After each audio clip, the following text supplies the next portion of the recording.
اعوذ باللہ من الشیطان الرجیم بسم اللہ الرحمن الرحیم واذکر فی الکتاب موسیٰ انہ کان مخلصا وکان رسولا نبیا۔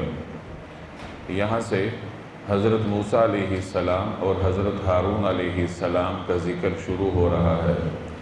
اس سورت کے آغاز سے لے کر اس کے مختلف آیات کی تشریح میں آپ یہ بارہا سن چکے ہیں کہ یہ ایسے ماحول میں نازل ہوئی تھی جب مکہ مکرمہ میں کفر اپنی پوری طاقت کے ساتھ مسلمانوں کے خلاف حرکت میں تھا۔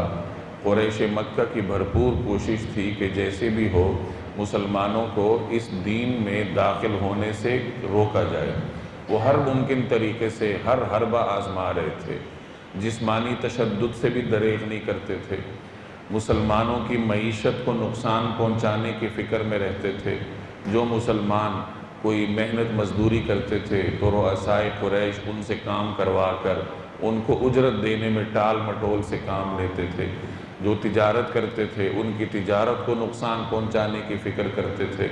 تو ہر ممکن طریقے سے مسلمانوں کو کمزور کرنے کی کوششیں ہو رہی تھیں۔ ان حالات میں اللہ نے یہ سورت نازل کی۔ پیچھے اس میں حضرت ابراہیم علیہ السلام کا واقعہ سنایا کہ کس طریقے سے انہوں نے اللہ کے لیے اپنا گھر چھوڑا، اپنے آبائی گھر کو چھوڑا، اپنے والد کو چھوڑا، خاندان کو چھوڑا، اور صرف دو حضرات اپنی اہلیہ حضرت سارہ اور اپنے بھتیجے حضرت لوط علیہ السلام کے ساتھ اپنے اصل وطن سے ہجرت کی۔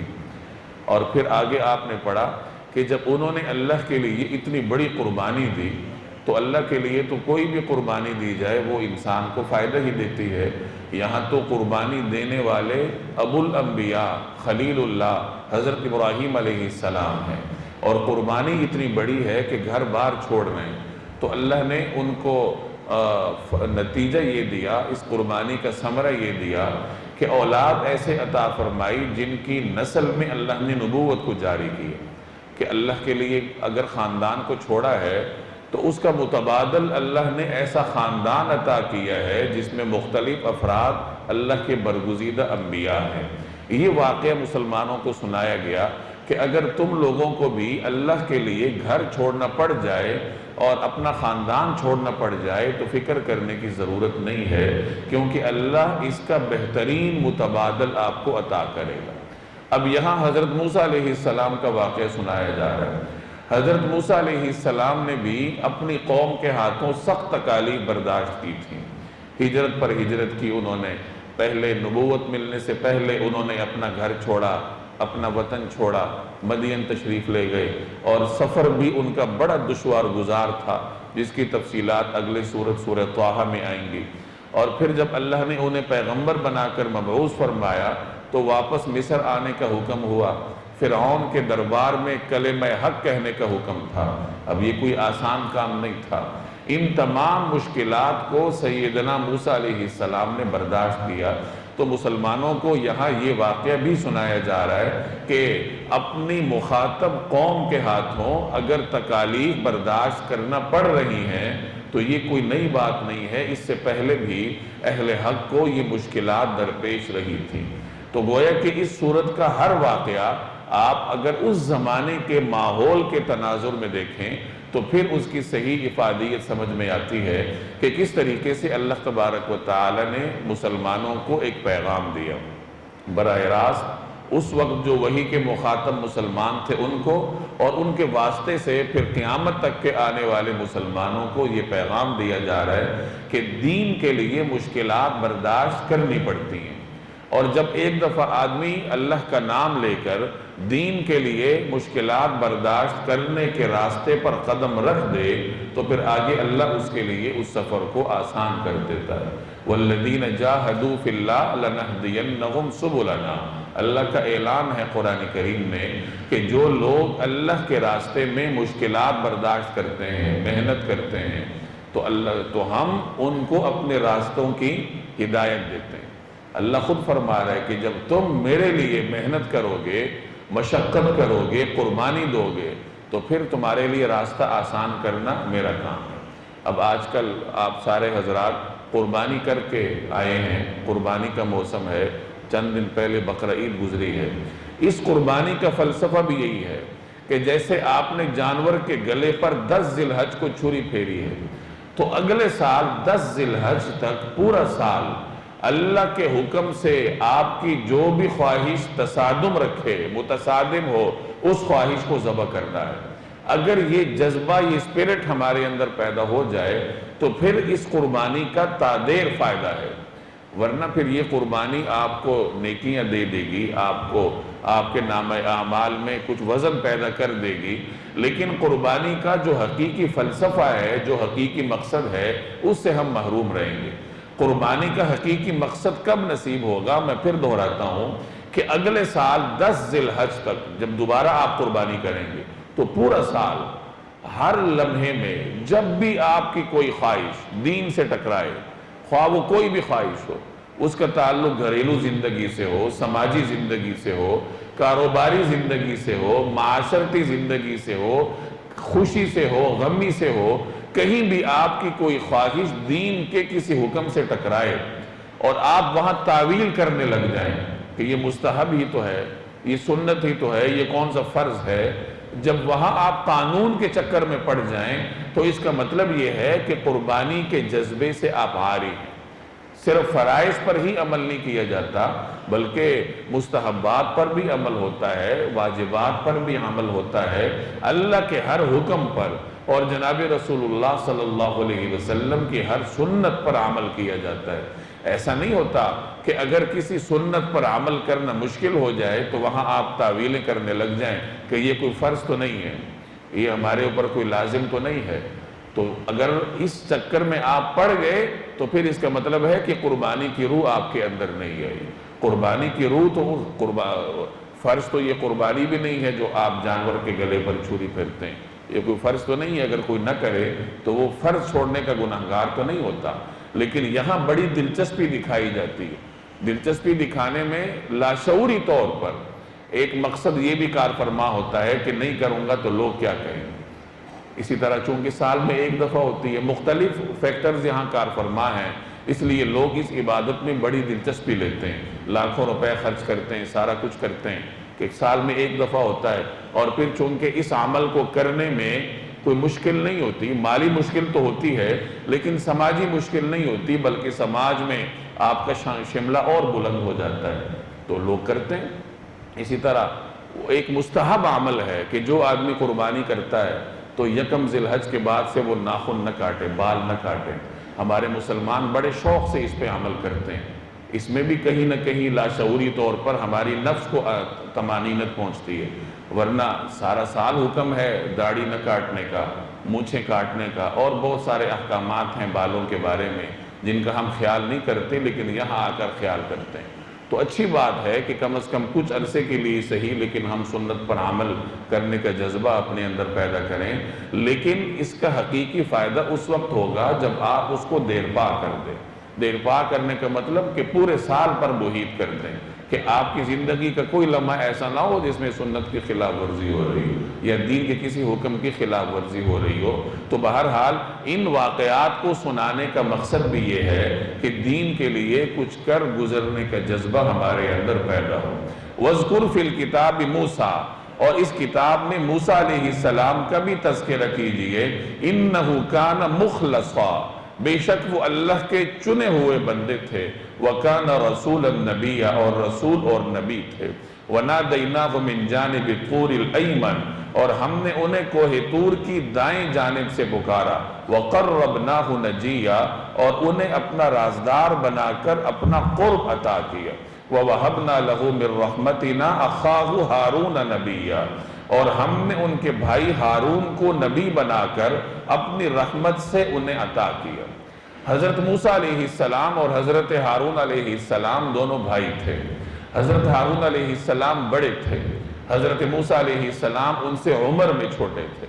اللہ تبارک و تعالی نے حضرت موسیٰ علیہ السلام کو نبوت سے سرفراز فرمایا، اور جب انہیں حکم ہوا کہ فرعون کے دربار میں جاؤ اور ان کے سامنے جا کر کلمہ حق کہو، تو موسیٰ علیہ السلام نے اللہ سے دعا کی کہ یا اللہ میری زبان میں تو لکنت ہے۔ حضرت موسیٰ علیہ السلام کی زبان میں کچھ رکاوٹ تھی، تو انہوں نے درخواست کی کہ میری زبان میں تو یہ رکاوٹ ہے، تو آپ ہارون کو میرا مددگار بنا دیجیے۔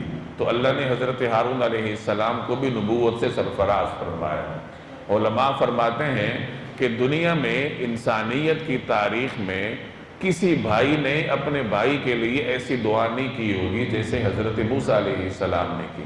انہوں نے اپنے بھائی کے لیے نبوت کی دعا کی اور اللہ نے ان کی دعا کو قبول فرمایا، ان کے بھائی حضرت ہارون علیہ السلام کو نبوت عطا فرمائی، ان کا مددگار بنایا۔ تو اس طریقے سے اللہ جل جلالہ نے ان دونوں حضرات کو نبوت سے سرفراز فرما کر فرعون کے دربار میں بھیجا کہ جائیے اور ان کو تبلیغ کیجیے۔ فرعون اس زمانے میں روئے زمین پر اللہ کا سب سے بڑا باغی تھا، اپنے آپ کو اعلیٰ ترین رب کہتا تھا، لوگوں سے سجدے کرواتا تھا، ظلم و ستم میں بھی اس کا کوئی ثانی نہیں تھا۔ تو موسیٰ علیہ السلام کو فرعون کے دربار میں جا کر کلمہ حق کہنے کا حکم ہوا، یہاں اسی کا ذکر ہے۔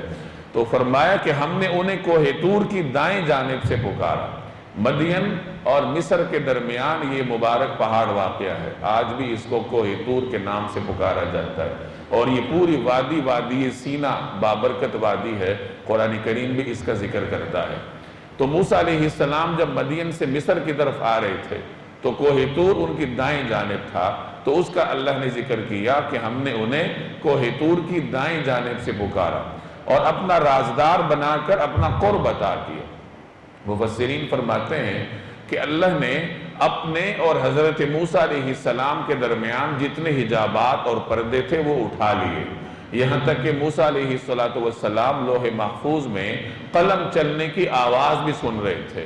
تو ان قربتوں کو اللہ نے یوں تعبیر فرمایا کہ ہم نے انہیں اپنا رازدار بنا کر اپنا قرب عطا کیا، اور ان کے بھائی ہارون کو نبی بنا کر اپنی رحمت سے انہیں عطا کیا، یعنی بطور مددگار کے عطا کیا۔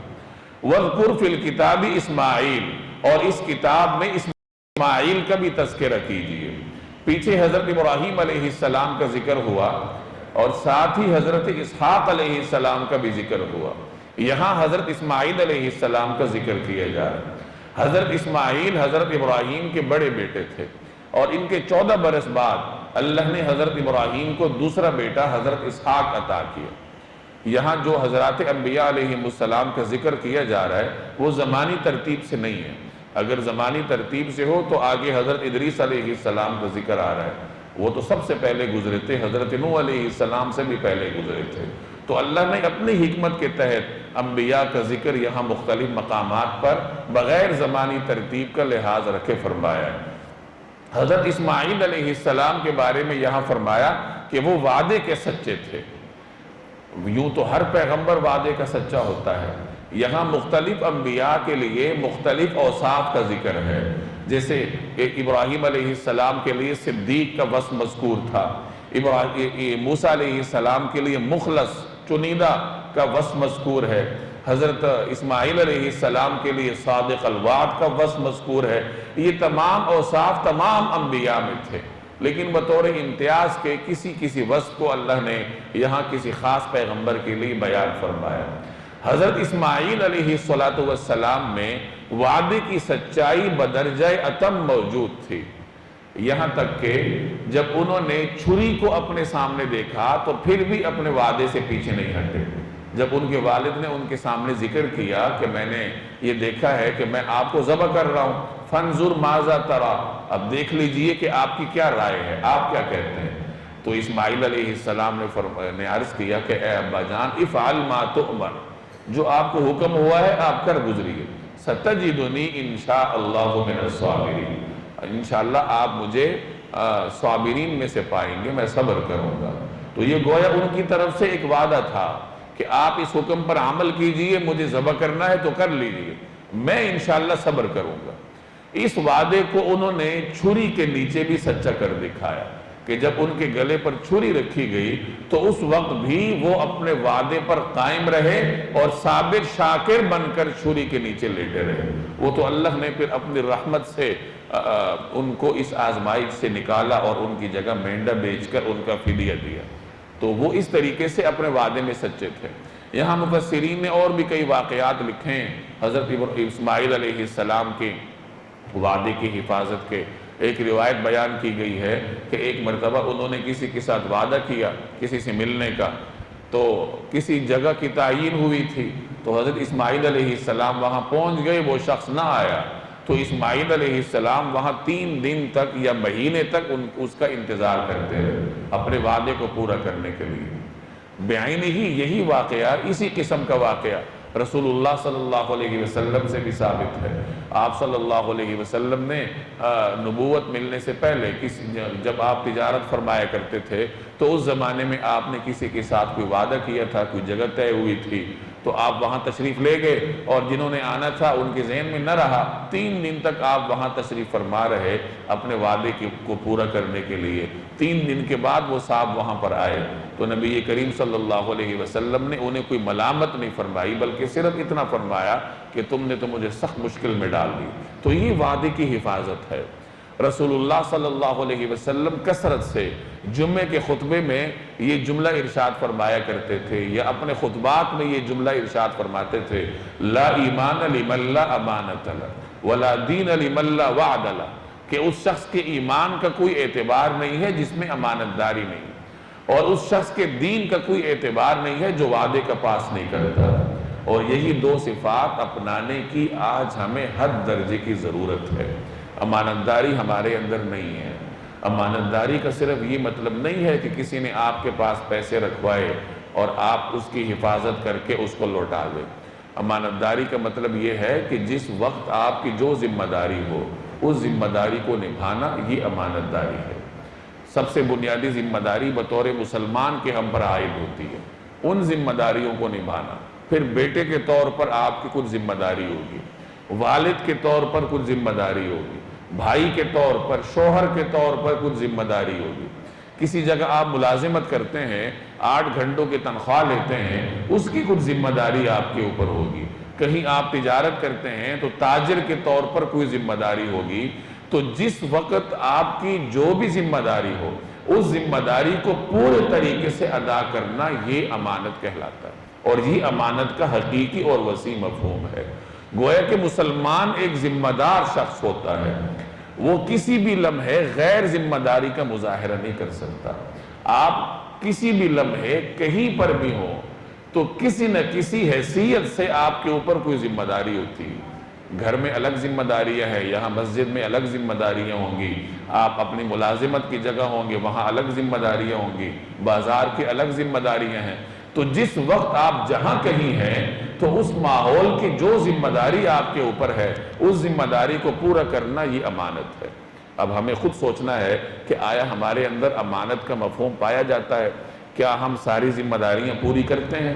اگر نہیں کرتے تو پورا کرنے کی فکر کرنی چاہیے، کیونکہ اگر ہمارے اندر امانت نہیں ہے تو پھر ہمارے ایمان کا اعتبار نہیں۔ اسی طرح اس شخص کے دین کا اعتبار نہیں ہے جو وعدے کی پاسداری نہیں کرتا۔ وعدے کا مطلب یہ نہیں ہے کہ آپ کسی کو وعدے کا لفظ کہے کہ میں تمہارے ساتھ وعدہ کرتا ہوں، بلکہ آپ کسی سے جو بھی بات کریں کہ میں کل یہ کروں گا، میں آؤں گا، تو وہ وعدے کے زمرے میں آتا ہے، اور اس کو پورا کرنا پھر آپ کے اوپر لازم ہو جاتا ہے۔ زبان سے نکلے ہوئے الفاظ کو پورا کرنے کی فکر کرنا، یہ وعدے کا مفہوم ہے، اور یہ بھی ہم میں سے ہر شخص کے اندر ہونا چاہیے۔ تو حضرت اسماعیل علیہ السلام کے بارے میں فرمایا اِنَّهُ كَانَ صَادِقَ الْوَعْدِ، بے شک وہ وعدے کے سچے تھے، وَكَانَ رَسُولًا نَبِيًّا، اور رسول اور نبی تھے۔ رسول اور نبی میں اصطلاحی اعتبار سے ایک فرق بیان کیا جاتا ہے کہ رسول اس شخصیت کو کہا جاتا ہے جس کے پاس نئی شریعت ہو۔ اب نئی شریعت کے 2 مطلب ہیں، کہ ایک مطلب تو یہ ہے کہ خود اس رسول کے لیے بھی وہ شریعت نئی ہوگی، جیسے حضرت موسیٰ علیہ السلام کو جو شریعت دی گئی وہ خود ان کے لیے بھی نئی تھی، اس سے پہلے تورات نہیں تھی دنیا میں۔ اور ایک مفہوم یہ بیان کیا جاتا ہے کہ بسا اوقات رسول کے لیے تو وہ شریعت نئی نہیں ہوتی لیکن امت کے لیے نئی ہوتی ہے۔ اور حضرت اسماعیل علیہ السلام کا معاملہ یہی تھا کہ ان کے پاس جو شریعت تھی وہ خود ان کے لیے نئی نہیں تھی، کیونکہ وہ حضرت ابراہیم علیہ السلام کی شریعت تھی جس سے وہ پہلے سے واقف تھے۔ لیکن آگے جس قوم کی طرف وہ مبعوث ہوئے تھے، بنو جرہم کی طرف، بنو جرہم یہ یمنی قوم تھی، عربوں کی، قدیم عربوں کی قوم تھی۔ حضرت اسماعیل علیہ السلام جب بچپن میں ان کو پیاس محسوس ہوئی تو اللہ نے ان کے لیے زمزم کا چشمہ جاری فرمایا۔ یہ اس وقت بے آب و گیا وادی تھی، سنگلاخ پہاڑ تھے، پانی دیکھ کر بنو جرہم کا قبیلہ یہاں آ گیا۔ اسی قبیلے کے ساتھ حضرت اسماعیل علیہ السلام پلے بڑھے، اسی قبیلے میں ان کی شادی ہوئی، اور بعد میں اسی قبیلے کی طرف اللہ تبارک و تعالی نے ان کو مبعوث فرمایا۔ تو اس قوم کے لیے وہ شریعت نہیں تھی، تو قوم کے اعتبار سے چونکہ شریعت نہیں تھی، اس لیے حضرت اسماعیل علیہ السلام کو بھی رسول کہا جاتا ہے۔ اور جس پیغمبر کے پاس نئی شریعت نہ ہو، وہ سابقہ شریعت کو پہنچانے پر مامور ہو، تو اس کو نبی کہا جاتا ہے۔ جیسے حضرت ہارون علیہ السلام تھے، ان کے پاس نئی شریعت نہیں تھی، وہ تورات کو آگے پہنچانے کے پابند تھے، اور تورات ان کے لیے بھی نئی نہیں تھی اور ان کی قوم کے لیے بھی نئی نہیں تھی، کیونکہ وہ پہلے سے ان کی قوم میں بھی موجود تھی، اور حضرت ہارون علیہ السلام بھی اس پر کاربند تھے۔ حضرت موسیٰ علیہ السلام کو اللہ نے وہ عطا فرمائی تھی، تو اس اعتبار سے سیدنا ہارون علیہ السلام کو نبی کہا جاتا ہے۔ تو یہاں حضرت اسماعیل علیہ السلام کے لیے رسول کا بھی لفظ استعمال فرمایا گیا اور نبی کا بھی لفظ استعمال فرمایا گیا۔ مفسرین فرماتے ہیں چونکہ ان کے اپنے اعتبار سے تو شریعت نئی نہیں تھی، وہ حضرت ابراہیم علیہ السلام کی شریعت کو لے کر چل رہے تھے، تو اس اعتبار سے تو وہ نبی تھے، لیکن جس قوم کی طرف وہ مبعوث تھے ان کے لیے وہ شریعت نہیں تھی، تو اس اعتبار سے وہ رسول تھے، تو اس لیے ان کے لیے رسول اور نبی دونوں اصطلاحات یہاں استعمال فرمائی گئی۔ یہ تکنیکی فرق ہیں جو بعض مفسرین نے بیان فرمائے ہیں، ورنہ عام طور پر قرآن کریم میں رسول اور نبی کا اطلاق مختلف مصالح کے پیش نظر کیا جاتا ہے۔ حضرت اسماعیل علیہ السلام کی شادی اسی بنو جرہم قوم میں ہوئی تھی، اسی کی طرف جیسے میں نے عرض کیا وہ مبعوث ہوئے تھے، اللہ نے ان کی اولاد کو خوب پھیلایا، عرب تقریباً ان کی اولاد میں سے تھا، قریش ان کی اولاد میں سے تھے، اور قریش کو اللہ نے خوب پھیلایا تھا، تو حجاز میں اکثر جو لوگ تھے، جو قبائل تھے، وہ قریش کی شاخوں میں سے تھے، اور سیدنا اسماعیل علیہ السلام کی اولاد میں سے تھے۔ ان کے 12 صاحبزادے تھے، ان میں سے حضرت قیدار کی نسل کو اللہ تبارک و تعالیٰ نے بڑھایا، اور انہی کی نسل میں جناب رسول اللہ صلی اللہ علیہ وسلم کو اللہ نے مبعوث فرمایا۔ اِنَّهُ كَانَ صَادِقَ الْوَعْدِ، بے شک وہ وعدے کے سچے تھے، وَكَانَ رَسُولًا نَبِيًّا، اور رسول اور نبی تھے، وَكَانَ يَأْمُرُ أَهْلَهُ بِالصَّلَاةِ وَالزَّكَاةِ، اور وہ اپنے گھر والوں کو بھی نماز اور زکوٰۃ کا حکم دیا کرتے تھے، وَكَانَ عِندَ رَبِّهِ مَرْضِيًّا، اور اپنے پروردگار کے نزدیک پسندیدہ تھے۔ اپنے گھر والوں کو دعوت دینا یہ انبیاء کا اسوہ ہے۔ سب سے پہلا حق انسان پر اس کے گھر والوں کا ہوتا ہے۔ آپ کو اللہ نے جو تعلیم دی ہے، جو معلومات دی ہیں، عمل کی توفیق دی ہے، وہ آگے پہنچانا ہے، تو سب سے پہلا حق آپ پر اپنے گھر والوں کا ہے کہ گھر والوں تک پیغام پہنچاؤ، اور اس کے بعد پھر جہاں تک اللہ آپ کو توفیق دے وہاں تک اللہ کا پیغام پہنچایا جائے۔ ہم لوگ اس حوالے سے بہت سست ہیں کہ ہم باہر تو لوگوں کو دین کا پیغام سناتے ہیں، جو کہ بڑی اچھی بات ہے، لیکن کمزوری جو ہے گھر والوں کے معاملے میں اس کو دور کرنے کی فکر کرنی چاہیے کہ اپنے گھر والوں کو بھی بھرپور طریقے سے دین کا پیغام پہنچانا چاہیے۔ جیسے یہاں اسماعیل علیہ السلام کے بارے میں آپ پڑھ رہے ہیں کہ انہوں نے اپنے گھر والوں کو نماز اور زکوٰۃ کی نصیحت فرمائی۔ نماز اور زکوٰۃ کی عبادات دنیا میں اتنی ہی قدیم ہیں جتنا انسان قدیم ہے۔ حضرت آدم علیہ السلام کے ساتھ ہی یہ عبادات دنیا میں رواج پا گئی تھی، البتہ اس کی جزیات مختلف تھیں۔ حضرت اسماعیل علیہ السلام کے زمانے میں نماز اور زکوٰۃ موجود تو تھی، لیکن ان عبادات کی جو تفصیلات ہیں ممکن ہے کہ ہماری نماز اور زکوٰۃ میں وہ تفصیلات کچھ مختلف ہوں، تو تفصیلات اور جزیات مختلف ہو سکتی ہیں، لیکن جو نماز اور زکوٰۃ کا ایک تصور ہے وہ ہر پیغمبر کی امت میں موجود رہا ہے۔ وَاذْكُرْ فِي الْكِتَابِ إِدْرِيسَ، اور اس کتاب میں ادریس کا بھی تذکرہ کیجئے، اِنَّهُ كَانَ صِدِّيقًا نَبِيًّا، بے شک وہ سچائی کے خوگر نبی تھے۔ حضرت ادریس علیہ السلام اللہ کے برگزیدہ پیغمبر تھے۔ کچھ حضرات کے ہاں یہ انبیاء بنی اسرائیل میں سے تھے، یعنی یہ حضرت یعقوب علیہ السلام کی اولاد میں سے تھے، لیکن زیادہ تر حضرات کی تحقیق یہی ہے کہ یہ پہلے گزرے ہیں، سیدنا نوح علیہ السلام سے بھی پہلے گزرے ہیں۔ حضرت آدم علیہ السلام کی غالباً 7ویں پشت میں سے تھے، اور ان کے صاحبزادے حضرت نوح علیہ السلام کے دادا یا پردادا تھے۔ ان پر اللہ نے 30 صحائف نازل فرمائے تھے۔ کائنات میں بہت ساری چیزیں ایسی ہیں جو اللہ نے ادریس علیہ السلام کے ذریعے جن کو رواج بخشا۔ لباس انہوں نے متعارف کروایا، اس سے پہلے لوگ جانوروں کی کھال کو، مختلف چیزوں کو بطور لباس کے استعمال کرتے تھے۔ باقاعدہ لباس کو سینا دنیا میں حضرت ادریس علیہ السلام نے متعارف کروایا تھا۔ سوئی انہوں نے ایجاد کی تھی، قلم کے ذریعے لکھنے کا آغاز انہوں نے کیا تھا، اسلحہ انہوں نے ایجاد کیا تھا۔ کہا جاتا ہے کہ بنو قابیل سے انہوں نے اسلحے کے ذریعے جہاد فرمایا تھا۔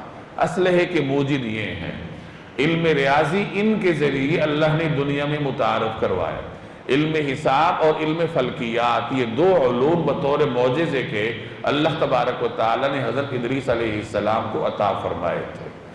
تو اس کا مطلب یہ ہوا کہ یہ جو علم کی تقسیم ہے یہ اسلام کا نقطہ نظر نہیں ہے۔ یہ جو ہم کہتے ہیں دنیاوی تعلیم اور دینی تعلیم، یہ تقسیم یہ مسلمانوں کی نہیں ہے، یہ تقسیم ہمارے اوپر مسلط کی گئی ہے۔ ہمارے نزدیک ہر وہ علم دینی علم ہے جو آدمی اللہ کی رضا کے لیے، مخلوق کی خدمت کے لیے، دین کی خدمت کے لیے، قرآن کریم کی خدمت کے لیے استعمال کرتا ہے۔ اب اگر ایک آدمی ریاضی کی ڈگری حاصل کرتا ہے تو وہ اس کو دنیاوی تعلیم کیسے کہے گا؟ جیسے میں نے عرض کیا کہ اس ریاضی کے موجد سیدنا ادریس علیہ السلام ہے، تو وہ ایک ایسا علم حاصل کر رہا ہے جو کہ بطور وراثت کے سیدنا ادریس علیہ السلام سے چلا ہے۔ اس طریقے سے مختلف اشیاء کا جو علم ہے وہ اللہ تبارک و تعالی نے حضرت آدم علیہ السلام کو عطا کیا تھا۔ اب زمانہ مختلف ہونے کے ساتھ ساتھ چیزوں میں جدت آتی ہے، لیکن بنیادی تصور تو وہی ہوتا ہے۔ اب جو بچہ فزکس میں ڈگری لیتا ہے، اب فزکس کیا ہے؟ کائنات کی چیزوں کے مشاہدے کا نام ہے، مختلف مشاہدات کر کے نتائج اخذ کرتا ہے۔ تو چیزوں کے مشاہدے کا جو علم ہے اللہ نے حضرت آدم علیہ السلام کو عطا فرمایا تھا۔ تو یہ جتنے مروجہ علوم ہیں جو جامعات میں پڑھائے جاتے ہیں، تو یہ علوم کی جو تقسیم ہمارے ہاں ہے وہ ہمارے اوپر مسلط کی گئی ہے، اور ہم بھی اس کو لے کر آگے چل رہے ہیں۔ اور اس کا ایک نقصان ہوتا ہے، نقصان نفسیاتی طور پر ہوتا ہے کہ ایک بچہ جو یونیورسٹی میں پڑھتا ہے وہ انگریزی میں بی ایس کر رہا ہے، یا ریاضی میں بی ایس کر رہا ہے، یا میڈیکل کر رہا ہے، اس کے ذہن میں یہ بٹھایا گیا ہے کہ تم تو دنیاوی تعلیم حاصل کر رہے ہو، تو بہت ساری چیزوں سے وہ اپنے آپ کو اس لیے پیچھے رکھ لیتا ہے کہ میں تو دنیاوی تعلیم حاصل کر رہا ہوں، میرا ان چیزوں سے کیا لینا دینا۔ اسی طریقے سے دنیا دار اور دیندار کی اصطلاح ہم نے وضع کی ہوئی ہے۔ بہت سارے لوگوں کو آپ نے کہتے ہوئے سنا ہوگا کہ جی ہم تو دنیا دار ہیں اور یہ تو دینداروں کا کام ہے۔ تو یہ اصطلاحات ہم نے خود وضع کی ہیں، نہ تو معاشرت کی کوئی تقسیم ہے کہ معاشرے میں کوئی دیندار ہو یا کوئی دنیا دار ہو۔ ہر وہ آدمی جو اللہ کے حکم پر عمل کرتا ہے وہ دیندار ہے، چاہے وہ بازار میں بیٹھا ہے یا مسجد میں بیٹھا ہے۔ جو تاجر دکان میں بیٹھ کر اللہ کے احکام کے مطابق تجارت کرتا ہے، نماز کے وقت میں اذان ہونے کے بعد مسجد جاتا ہے، دین کی حدود کا خیال کرتا ہے، تو وہ سب سے بڑا دیندار ہے، کیونکہ بازار میں حدود کا خیال رکھنا مشکل ہے، مسجد میں آسان ہے۔ تو بازار میں بیٹھا ہوا تاجر جو حدود کا خیال کرتا ہے وہ تو سب سے بڑا دیندار ہے، اور ہم اس کو دنیا دار کہتے ہیں۔ اسی طرح جو طالب علم کسی یونیورسٹی میں تعلیم حاصل کرتا ہے، کسی کالج میں تعلیم حاصل کرتا ہے، تو وہ دنیاوی تعلیم حاصل نہیں کرتا، بلکہ اگر وہ اپنی اس تعلیم سے نیت یہ رکھتا ہے کہ میں اس تعلیم کو خلق خدا کی خدمت کے لیے استعمال کروں گا، ضمنی طور پر پیسے تو مل ہی جاتے ہیں، تو وہ دین کے راستے میں ہے، وہ اللہ کے راستے میں ہے۔ اور اگر کوئی آدمی قرآن کریم کی تعلیم بھی دنیا کے لیے حاصل کرتا ہے تو چاہے وہ کتنا ہی مقدس کام کیوں نہ ہو، لیکن اس کی نیت اس کو پھر دین سے ہٹا دیتی ہے، پھر وہ کوئی دین کے راستے میں نہیں ہے۔ تو اپنے بچوں سے کہ ذہنوں سے یہ تصور نکالنے کی ضرورت ہے کہ تم کوئی دنیاوی تعلیم حاصل کر رہے ہو یا ہم کوئی دنیا دار ہیں. ہم سب اللہ کے بندے ہیں. جو بھی تعلیم ہے وہ ہمیں اللہ تک پہنچاتی ہے، بشرطے کہ اس تعلیم کو اسی طریقے سے پڑھا جائے جس طریقے سے وہ ہے. آج کل ہمارا ایک مسئلہ یہ بھی ہے کہ ہم علم تو حاصل کرتے نہیں ہیں، بس چند نوٹس کو، کاغذات کو رٹا لگا کر امتحان میں پرچے میں لکھ کر آ جاتے ہیں اور بی ایس کی ڈگری حاصل کر لیتے ہیں. نہ ریاضی والے کو ریاضی کا پتہ ہوتا ہے، نہ سائنس والے کو سائنس کا پتہ ہوتا ہے، چند حروف رٹے ہوتے ہیں. تو یہ ہمارے تصورات یا شعور کی خرابی کی بنیادی وجہ یہ ہے کہ ہمارے نظام میں آوے کا آوا ہی بگڑا ہوا ہے. پورا نظام تو ہم تبدیل نہیں کر سکتے، لیکن کم از کم اپنے بچوں کے تصورات تو درست کر سکتے ہیں نا. اگر کوئی میڈیکل کی تعلیم حاصل کرتا ہے تو آپ اس کو ذہن میں بٹھائیے کہ تم اللہ کے سب سے قریبی بندے ہو. تم اس تعلیم کو حاصل کر کے خلق خدا کی خدمت کرو گے، پیسے تو ضمن میں آ ہی جائیں گے. اسی طرح کوئی طالب علم ریاضی کی تعلیم حاصل کرتا ہے تو آپ اس کو سمجھائیے کہ یہ علم دنیا میں اللہ نے ایک پیغمبر کے ذریعے متعارف کروایا ہے، تو تم ایک پیغمبر کی وراثت کو لے کر چل رہے ہو. اسی طریقے سے مختلف علوم اور فنون کا سرا کہیں نہ کہیں مقدس شخصیات سے جا کر ملتا ہے. تو اس طریقے سے اپنی اولاد کے تصورات کو درست کرنے کی ضرورت ہے. تو وَاذْكُرْ فِي الْكِتَابِ اِدْرِيسَ، اور اس کتاب میں ادریس کا بھی تذکرہ کیجئے. إِنَّهُ كَانَ صِدِّيقًا نَبِيًّا، بے شک وہ سچائی کے خوگر نبی تھے. اسی طرح کوئی پیشہ بھی کم درجے یا بڑے درجے کا نہیں ہوتا. حضرت کتنے انبیاء علیہ السلام تھے جنہوں نے کوئی نہ کوئی پیشہ اختیار کیا. داؤد علیہ السلام یہ لوہے کا کام کرتے تھے، زرہ بنایا کرتے تھے. کتنے پیغمبر تھے جو ایک سے زائد کئی پیغمبروں کے نام آتے ہیں جو لکڑی کا کام کرتے تھے. اسی طرح کوئی پیغمبر کپڑے کا کام کرتے تھے، کوئی تجارت کا کام کرتے تھے. تو یہ تمام تر پیشے ہیں یا تجارت ہے، یہ کسی نہ کسی پیغمبر سے منسوب ہے، مقدس شخصیات سے منسوب ہیں. اس لیے کبھی بھی کسی پیشے کو کم درجے کا نہیں سمجھنا چاہیے. جیسے ہمارے ہاں عام طور پر ہے کہ کسی کو جولاہا کہہ کر نظروں سے گرا دیا، یا کسی کو موچی کہہ کر، کسی کو درزی کہہ کر اس کا مقام کم کر دیا. تو یہ طریقہ کار ٹھیک نہیں ہے. رزق کمانے کے لیے جو آدمی جو بھی پیشہ اختیار کرتا ہے، اللہ کے ہاں اس کا ایک مقام ہے کہ وہ مانگتا تو نہیں ہے، رزق کما رہا ہے. اس لیے پیشے کی بنیاد پر انسانیت کی تقسیم کرنے سے گریز کرنا چاہیے. وَرَفَعْنَاهُ مَكَانًا عَلِيًّا، اور ہم نے انہیں رفعت دے کر ایک بلند مقام تک پہنچایا تھا. سیدنا ادریس علیہ السلام کے بارے میں کہ ہم نے انہیں بلندیاں عطا کی تھی، مطلب نبوت کی بلندیوں سے سرفراز فرمایا تھا. یہاں بعض حضرات نے وہ واقعہ نقل کیا ہے جو کہ گزشتہ کتابوں سے ہمارے لٹریچر میں آیا ہے کہ حضرت ادریس علیہ السلام کو آسمانوں پر لے جایا گیا تھا. ایک اسرائیلی روایت یہ بھی نقل کی جاتی ہے کہ ادریس علیہ السلام کو ایک فرشتے نے اپنے پروں میں چھپا کر چوتھے آسمان تک پہنچا دیا تھا. اب ملک الموت ان کو تلاش کر رہا تھا، ان کا اللہ کے پاس جانے کا وقت تھا. تو وہ تلاش کرتا کرتا چوتھے آسمان تک پہنچا. تو اس نے فرشتے سے پوچھا کہ ادریس علیہ السلام کدھر ہیں؟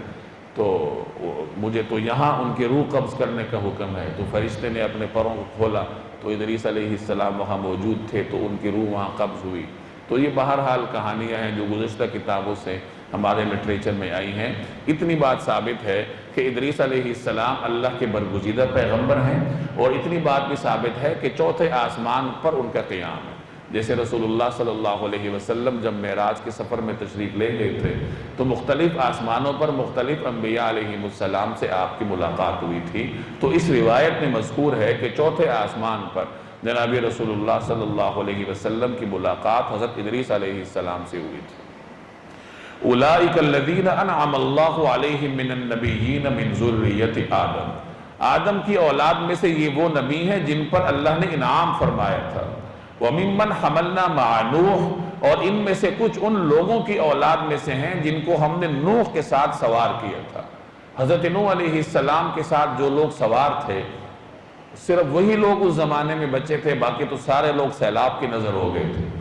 اور کشتی میں موجود زندہ بچے ہوئے لوگوں میں سے صرف 3 لوگوں سے اللہ نے باقی انسانوں کی نسل چلائی ہے، اور وہ تینوں حضرت نوح علیہ السلام کی اولاد میں سے تھے، سام، حام اور یافس.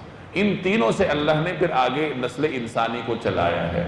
تو یہاں اس کا ذکر ہے کہ ان میں سے کچھ حضرات انبیاء علیہ السلام ایسے ہیں کہ جو کہ حضرت نوح علیہ السلام کی اولاد میں سے، وَمِن ذُرِّيَّةِ إِبْرَاهِيمَ وَإِسْرَائِيلَ، اور کچھ ابراہیم اور اسرائیل یعنی یعقوب علیہ السلام کی اولاد میں سے ہیں، وَمِمَّنْ هَدَيْنَا وَاجْتَبَيْنَا، اور یہ سب ان لوگوں میں سے ہیں جن کو ہم نے ہدایت دی اور منتخب کیا۔ یہاں مختلف انبیاء علیہ السلام کا تذکرہ ہوا ہے۔ حضرت ادریس علیہ السلام حضرت آدم علیہ السلام کی اولاد میں سے، حضرت ابراہیم علیہ السلام حضرت نوح علیہ السلام کی اولاد میں سے، حضرت اسحاق علیہ السلام حضرت اسماعیل علیہ السلام جن کا اس صورت میں ذکر ہوا وہ حضرت ابراہیم علیہ السلام کی اولاد میں سے، حضرت زکریہ علیہ السلام حضرت عیسیٰ علیہ السلام، حضرت یحییٰ علیہ السلام حضرت موسیٰ علیہ السلام، حضرت ہارون علیہ السلام کا ذکر جو یہاں ہوا، یہ تمام برگزیدہ انبیاء علیہ السلام حضرت یعقوب علیہ السلام کی اولاد میں سے ہیں۔ تو اس طریقے سے یہاں ذکر ہوا کہ جو اس صورت میں انبیاء کا ذکر آپ نے پڑھا ہے، ان میں سے کچھ تو حضرت آدم کی اولاد میں سے ہیں جیسے حضرت ادریس علیہ السلام، اور کچھ حضرت نوح علیہ السلام کی اولاد میں سے ہیں جیسے حضرت ابراہیم علیہ السلام، اور کچھ ایسے ہیں جو ابراہیم علیہ السلام کی اولاد میں سے ہیں جیسے حضرت اسحاق ہیں، حضرت اسماعیل ہیں، اور کچھ ایسے ہیں جو حضرت یعقوب کی اولاد میں سے ہیں جیسے حضرت زکریہ، حضرت یحییٰ، موسیٰ اور ہارون علیہ السلام ہیں۔ یہ سب کے سب وہ ہیں جن کو ہم نے ہدایت دی اور یہ سب ہمارے منتخب بندے ہیں۔ اِذَا تُتْلَى عَلَيْهِمْ آیاتُ الرحمن، جب ان کے سامنے خدائے رحمان کی آیتوں کی تلاوت کی جاتی، خَرُّوا سُجَّدًا وَبُكِيًّا، تو یہ روتے ہوئے سجدے میں گر جاتے تھے۔ یہ آیت سجدہ ہے تو بعد میں سارے حضرات سجدہ کر لیجئے۔ یعنی یہ جو حضرات انبیاء علیہ السلام ہیں، یہ جب بھی اللہ کی آیات کی تلاوت کرتے تھے تو یہ سجدے میں روتے ہوئے گر جاتے تھے۔ گویا کہ قرآن کریم کی تلاوت کرتے ہوئے رونا یہ حضرات انبیاء علیہ السلام کی سنت ہے۔ قرآن کریم نہیں، اللہ کی آیات کی، جس پیغمبر پر جو آیات نازل ہوئیں، آیات کی تلاوت کرتے ہوئے رونا یہ حضرات انبیاء علیہ السلام کی سنت ہے۔ فَخَلَفَ مِن بَعْدِهِمْ خَلْفٌ، پھر ان کے بعد کچھ ایسے لوگ ان کی جگہ آئے۔ خلفن ایسی اولاد کو کہتے ہیں جو ناکارہ اولاد ہو۔ اضاعوا الصلاۃ، جنہوں نے نمازوں کو برباد کیا، واتبعوا الشہوات، اور اپنی نفسانی خواہشات کے پیچھے چلے، فسوف یلقون غیا، چنانچہ ان کی گمراہی بہت جلد ان کے سامنے آ جائے گی۔ یہ تو ان حضرات کا ذکر ہے جو اللہ کے چنیدہ بندے تھے، اور ان کی امتوں میں سے بہت سارے لوگ وہ تھے جو ان کے راستے پر چلتے تھے۔ بعد میں کچھ ایسے لوگ آئیں گے دنیا میں جو نماز کو ضائع کریں گے، خواہشات کے پیچھے چلیں گے۔ جیسے آپ دیکھتے ہیں کتنے لوگ ہیں جو نماز کو ضائع کرتے ہیں، خواہشات کے پیچھے چلتے ہیں، تو فرمایا کہ پھر وہ لوگ دنیا میں آ جائیں گے، اور چونکہ یہ اللہ کے نافرمان ہوں گے تو یہ نافرمانی کا مزہ جلد ہی چکھ لیں گے۔ غیہ سے مراد یہاں گمراہی لی گئی ہے کہ وہ اپنی گمراہی کا نتیجہ بھگت لیں گے۔ اور ایک تفسیر یہ ہے کہ غی یہ جہنم میں ایک غار کا نام ہے، اور یہ اتنا خوفناک غار ہے کہ جہنم خود اس سے پناہ مانگتی ہے، اور جو لوگ نمازوں کو ضائع کرتے ہیں، خواہشات کے پیچھے چلتے ہیں، تو وہ غی سے جا کر ملیں گے، یعنی ان کا ٹھکانہ غی ہوگا۔ کچھ حضرات فرماتے ہیں کہ یہ قرب قیامت کا واقعہ ہوگا کہ جب کائنات سے نیک لوگ رخصت ہو جائیں گے اور وہ لوگ آ جائیں گے جن کو نہ نماز کی پرواہ ہوگی، نہ حیات کی پرواہ ہوگی، نہ زکوٰۃ کی پرواہ ہوگی۔ نماز ضائع کرنے کا مطلب یہ ہے کہ آدمی نماز کے اوقات کی پابندی نہ کرے۔ ایک تو یہ کہ نماز بالکل نہ پڑھی جائے، وہ تو نماز ضائع کرنا ہے ہی، نماز کے وقت کی پابندی نہ کرنا یہ بھی نماز ضائع کرنے کے زمرے میں آتا ہے۔ جیسے مختلف لوگوں کی عادت ہوتی ہے کہ وہ نماز میں بلا عذر تاخیر کرتے ہیں۔ بلا عذر تاخیر نہیں کرنی چاہیے، بلکہ کوشش کرنی چاہیے کہ نماز کا جو مستحب وقت ہے، جو رسول اللہ صلی اللہ علیہ وسلم سے ثابت ہے، اسی پر پڑھنا چاہیے۔ ہاں کہیں عذر ہے، مرض ہے، سفر ہے، کوئی اور عذر ہے اور نماز کو اس نے مؤخر کر کے آخری وقت میں پڑھا ہے، تو عذر کے لیے پھر کوئی دلیل نہیں ہوتی، عذر ہوتا ہے، لیکن معمول نہیں بنانا چاہیے۔ بغیر عذر کے اس طریقے سے سستی کرنا یہ بھی نماز ضائع کرنے کے زمرے میں آتا ہے۔ اسی طرح خواہش، کہ جہاں بھی دین کے مقابلے میں آپ کی کوئی خواہش ٹکراتی ہے اور وہاں آپ خواہش کے پیچھے چلیں تو یہ بھی پھر انسان کے لیے نقصان دہ بات ہے۔ الا من تاب وآمن وعمل صالحا، البتہ جن لوگوں نے توبہ کر لی اور ایمان لے آئے، نیک عمل کیے، فَأُولَئِكَ يَدْخُلُونَ الْجَنَّةَ، تو ایسے لوگ جنت میں داخل ہوں گے، وَلَا يُظْلَمُونَ شَيْئًا، اور ان پر ذرا بھی ظلم نہیں ہوگا۔ دنیا میں انہوں نے جو بھی قربانی کی ہے اپنی ہر مشقت کا بدلہ اللہ کے ہاں پا لیں گے۔ اس دنیا میں انسان جتنی بھی محنت برداشت کر لے، جتنی بھی مشکلات اٹھا لے، لیکن اللہ کی اطاعت کرتا رہے تو ہر مشکل کو قبر کا پہلا لمحہ بھلا دے۔ جیسے دنیا میں آج کل سخت گرمی ہے ہمارے ہاں، اب شدید گرمی میں مارا ہوا ایک آدمی اگر ٹھنڈے کمرے میں داخل ہو جائے تو وہ ٹھنڈے کمرے کا پہلا لمحہ ہی اس کو وہ گرمی کی شدت بھلا دیتا ہے۔ تو یہ تو ایک ویسے تشبیہ ہے، قبر کی جو لذتیں ہیں یا جو اللہ کے ہاں انسان کے لیے انعامات ہیں، ان کی تو دنیا میں کوئی شبیہ کوئی نظیر نہیں ہے۔ دنیا میں آدمی جتنی بھی مشکلات برداشت کرے لیکن دین پر عمل کرے تو قبر کا پہلا لمحہ اس کو ساری مشکلات بھلا دے۔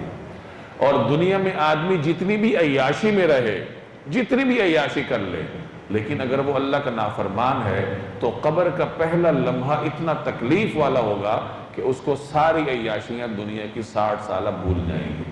اس لیے کوشش کرنی چاہیے کہ دنیا کے فانی ہونے کا تصور اپنے دل و دماغ میں راسخ کیا جائے کہ یہ دنیا فانی ہے، اس کی عیاشی بھی فانی ہے، اس کی مشکل بھی فانی ہے، باقی رہنے والا صرف آپ کا عمل ہے جو آپ کے ساتھ قبر میں جائے گا۔ تو بڑا احمق ہوگا وہ انسان جو فانی چیز کے لیے باقی چیز کو قربان کرے۔ عقل مند وہ ہے جو باقی چیز کے لیے فانی کو قربان کرتا ہے۔ جنات عدن التی وعد الرحمن عبادہ بالغیب، ایسے ہمیشہ باقی رہنے والے باغات میں، یعنی ان کا داخلہ ایسے ہمیشہ باقی رہنے والے باغات میں ہوگا جن کا وعدہ خدا رحمان نے اپنے بندوں سے ان کے دیکھے بغیر کر رکھا ہے۔ انہو کان وعدہ مأتیا، یقیناً اس کا وعدہ ایسا ہے کہ یہ اس تک ضرور پہنچیں گے، یعنی جنت تک ضرور پہنچیں گے۔ لا یسمعون فیہا لغوا الا سلاما، وہ اس میں سلامتی کی باتوں کے سوا کوئی لغو بات نہیں سنیں گے۔ جنت میں انسان کو نہ تو جسمانی تکلیف ہوگی نہ نفسیاتی تکلیف ہوگی۔ بعض اوقات شور شرابے سے یا فضول باتوں سے ایک حساس آدمی کو ذہنی طور پر اذیت پہنچتی ہے۔ جنت میں اللہ تعالیٰ ایسی اذیت سے بھی انسان کو محفوظ رکھے گا، نہ وہاں کوئی لغو بات ہوگی، نہ کوئی شور شرابہ ہوگا، نہ کوئی فضول بات ہوگی، سلامتی ہی سلامتی ہوگی۔ وَلَهُمْ فِيهَا رِزْقٌ وَلَهُمْ رِزْقُهُمْ فِيهَا بُكْرَةً وَعَشِيًّا، اور وہاں ان کا رزق انہیں صبح و شام ملا کرے گا۔ وہ اس میں سلامتی کی باتوں کے سوا کوئی لغو بات نہیں سنیں گے اور صبح و شام ان کا رزق ان کو ملے گا۔ اس کا مطلب یہ ہوا کہ بہترین رزق وہی ہے یا بہترین کھانا وہی ہے جو صبح و شام کھایا جائے، اس سے جو اضافی اوقات ہیں وہ ہمارے اپنے پیدا کردہ ہیں۔ تِلْكَ الْجَنَّةُ الَّتِي نُورِثُ مِنْ عِبَادِنَا مَنْ كَانَ تَقِيًّا، یہ ہے وہ جنت جس کا وارث ہم اپنے بندوں میں سے اس کو بنائیں گے جو متقی ہو۔ جنت کا ذکر ہوا، اب پیچھے ارشاد فرمایا جا رہا ہے کہ دیکھو تم میں سے جو متقی ہوگا اللہ تعالیٰ اس کو جنت کا وارث بنائے گا۔ جنت ویسے بھی انسان کو ملنے والی وہ وراثت ہے جو کہ اس کے جد امجد سے چلی آئی ہے۔ انسان کا اصل مسکن یہ زمین نہیں ہے، انسان کا اصل مسکن جنت ہے۔ آدم علیہ السلام کو اللہ نے جنت میں پیدا کیا تھا اور جنت ہی ان کا اصل مقام تھا۔ عارضی طور پر ان کو اس زمین پر بھیجا گیا تھا اور ساتھ پیغام دیا گیا تھا کہ وہاں آپ کو بھیجا جا رہا ہے اور یہ احکامات ہوں گے، میری کچھ باتیں آپ لوگوں کی طرف آئیں گی تو اس کی پیروی کرنی ہے، شیطان کی اطاعت نہیں کرنی۔ تو عارضی طور پر اللہ نے انسان کو اس زمین پر بھیجا ہے اور اس کو پابند کیا ہے کہ اس زمین پر رہتے ہوئے ہمت کرو، کوشش کرو اپنے اصلی وطن کو حاصل کرنے کی۔ جیسے بنی اسرائیل کو اللہ نے پابند کیا تھا کہ جہاد کرو اور اپنا اصلی وطن فلسطین حاصل کرو، تو اسی طرح ہر انسان اس بات کا پابند ہے کہ اس زمین پر رہتے ہوئے کوشش کرے اور اپنا جو اصلی مسکن ہے اس کو حاصل کرے، یعنی اب اس کی وراثت میں اپنے آپ کو حصہ دار بنانے کا اہل بنائے۔ تو فرمایا کہ یہ جو جنت ہے ہم اس کا وارث بندوں میں سے اسی کو بنائیں گے جو متقی، یعنی وراثت اسی کے حصے میں آئے گی جو تقوی والا ہو۔ اب تقوی کے درجات ہوتے ہیں، کم از کم درجہ یہ ہے کہ ایک آدمی کفر اور شرک سے بچتا ہو اور کلمہ طیبہ پڑھتا ہو، ایمان کا حامل ہو، تو یہ تقوی کا ادنیٰ درجہ ہے۔ آگے اس کے درجات ہیں، آدمی کے ایمان کی مضبوطی کے اعتبار سے اس کے درجات بڑھتے رہتے ہیں۔ تو اہل تقوی کو اللہ تبارک و تعالی جنت تک پہنچائیں گے، جو کہ انسان کا حقیقی مسکن ہے۔ وَمَا نَتَنَزَّلُ إِلَّا بِأَمْرِ رَبِّكَ، اور ہم آپ کے رب کے حکم کے بغیر اتر کر نہیں آتے۔ اب یہ فرشتوں کی زبان سے کہلوایا جا رہا ہے۔ بعض روایات میں آتا ہے کہ بسا اوقات رسول اللہ صلی اللہ علیہ وسلم کے پاس وحی کی آمد میں جب کچھ تاخیر ہوتی تو نبی کریم صلی اللہ علیہ وسلم کے قلب اطہر میں اضطراب پیدا ہو جاتا تھا، کیونکہ وحی کی آمد اللہ کے پیغام کی آمد تھی، اور اللہ کا پیغام جب آپ کو ملتا تھا تو نبی کریم صلی اللہ علیہ وسلم کو تسلی ہوتی تھی، اور جب جبریل کے آنے میں کچھ تاخیر ہوتی تو رسول اللہ صلی اللہ علیہ وسلم کو کچھ اضطراب لاحق ہو جاتا۔ تو اسی طرح ایک مرتبہ آپ نے حضرت جبریل سے پوچھا کہ جیسے کہ آپ آتے ہیں معمول ہے تو اس میں کچھ اضافہ نہیں کیا جا سکتا، یعنی یہ جو وقفے درمیان میں ہوتے ہیں تو ان وقفوں میں کوئی کمی نہیں آئی جا سکتی۔ تو اس کا جواب پھر فرشتوں کی زبانی دیا جا رہا ہے کہ ہم جو اتر کر آتے ہیں تو اپنی مرضی سے نہیں آتے، ہم تو خدائے رحمان کے حکم سے آتے ہیں۔ اس میں گویا رسول اللہ صلی اللہ علیہ وسلم کو تسلی دی جا رہی ہے، اور یہ جو فرشتے کی آمد میں کچھ تاخیر ہوتی ہے تو اس کی وجہ آپ کو بتائی جا رہی ہے تاکہ آپ کو تسلی ہو۔ وَمَا نَتَنَزَّلُ إِلَّا بِأَمْرِ رَبِّكَ، اور اے پیغمبر ہم آپ کے رب کے حکم کے بغیر اتر کر نہیں آتے۔ آگے رب کی طاقت کا بیان ہے، قدرت کا۔ لَهُ مَا بَيْنَ أَيْدِينَا، اس کے لیے ہے جو کچھ ہمارے آگے ہے، وَمَا خَلْفَنَا، اور جو کچھ ہمارے پیچھے ہے، وَمَا بَيْنَ ذَلِكَ، اور جو کچھ ان کے درمیان، یعنی آگے ہو پیچھے ہو درمیان کہیں پر جو کچھ ہے وہ سب اللہ کا ہے۔ وَمَا كَانَ رَبُّكَ نَسِيًّا، اور تمہارا رب ایسا نہیں ہے جو بھول جایا کرے۔ یعنی یہ جو ہم تاخیر سے آتے ہیں تو اس میں رب کی حکمت کار فرما ہوتی ہے، ایسا نہیں ہوتا کہ اللہ باللہ اللہ بھول جاتا ہے۔ اس سے ہمیں یہ بھی نصیحت ملتی ہے کہ کہیں کوئی بھی مشکل آئے تو یہی تصور رکھنا چاہیے کہ اللہ کی جانب سے ہے، اللہ کی حکمت کے تحت میرے اوپر آئی ہے، اور اللہ مجھے بھولا نہیں ہے، کیونکہ اللہ بھولنے والا نہیں ہے۔ یہ مشکل اسی کی طرف سے ہے اور یقیناً میرے فائدے کے لیے ہوگی، اور اللہ تعالیٰ اس مشکل کو ختم کر کے پھر میرے لیے آسانی لے آئے گا، کیونکہ ہر مشکل کے بعد پھر آسانی ہوتی ہے۔ تو یہ عقیدہ اپنے ذہن میں راسخ کرنا چاہیے کہ اللہ بھولنے والا نہیں ہے۔ رب السماوات والارض وما بینہما، وہ آسمانوں اور زمین کا بھی مالک ہے اور جو مخلوقات ان کے درمیان میں ان کا بھی۔ فَاعْبُدْهُ، لہٰذا آپ اس کی عبادت کیجئے، وَاسْطَبِرْ لِعِبَادَتِهِ، اور اس کی عبادت پر جمے رہیے۔ هَلْ تَعْلَمُ لَهُ سَمِيًّا، کیا تمہارے علم میں کوئی اور ہے جو اس جیسی صفات رکھتا ہو؟ یعنی ان تمام تر طاقتوں کا مالک تنہا وہ ذات ہے، لہٰذا عبادت کے بھی وہی لائق ہے۔ عبادت کا مطلب ہے کسی کے آگے حد درجے کا عجز اختیار کرنا، اور حد درجے کا عجز اور تذلل اسی ذات کے سامنے اختیار کیا جاتا ہے جو تمام تر اختیارات کے مالک ہو، اور تمام تر اختیارات کے مالک صرف اللہ کی ذات ہے، لہٰذا عبادت بھی صرف اسی کی جائے گی۔ نہ صرف عبادت کی جائے گی بلکہ اس عبادت پر قائم رہا جائے گا۔ صبر کی کئی قسمیں ہوتی ہیں، صبر کی ایک قسم ہے صبر علی الطاعات، کہ نیکیوں کے راستے میں صبر کرنا، یعنی نیکیوں پر جمے رہنا۔ ایسا نہیں کہ ایک وقت میں تو آپ نے 100 نفل پڑھ لیے اور اگلے وقت میں جماعت کے وقت میں گھر میں بیٹھے ہوئے۔ آدمی نیکیاں کرے، اعتدال کے ساتھ کرے اور ان پر ثابت قدمی اختیار کرے۔ ایک وقت کی بہت زیادہ عبادت اور دوسرے وقت میں بہت کم عبادت، یہ طرز عمل اللہ کو پسند نہیں ہے۔ اللہ کو وہ عمل پسند ہے جو کہ دیر پا ہو چاہے تھوڑا ہو، یعنی آپ فرائض کے ساتھ تھوڑے سے نفل پڑھ لیجئے، لیکن وہ نوافل پڑھیے جو آپ دیر تک یعنی مستقل مزاجی کے ساتھ پڑھ سکتے ہو۔ تو فرمایا کہ عبادت کیجئے اور عبادت پر جمے رہیے۔ اور کیا آپ کے علم میں کوئی اور ہے جو اس جیسی صفات رکھتا ہو؟ یعنی جو اللہ کی صفات بیان ہو رہی ہیں اللہ کے سوا کسی اور میں نظر آتی ہیں؟ نہیں نظر آتی، صرف وہ تنہا ان صفات کا مالک ہے، تو پھر عبادت بھی اسی کی جانی چاہیے۔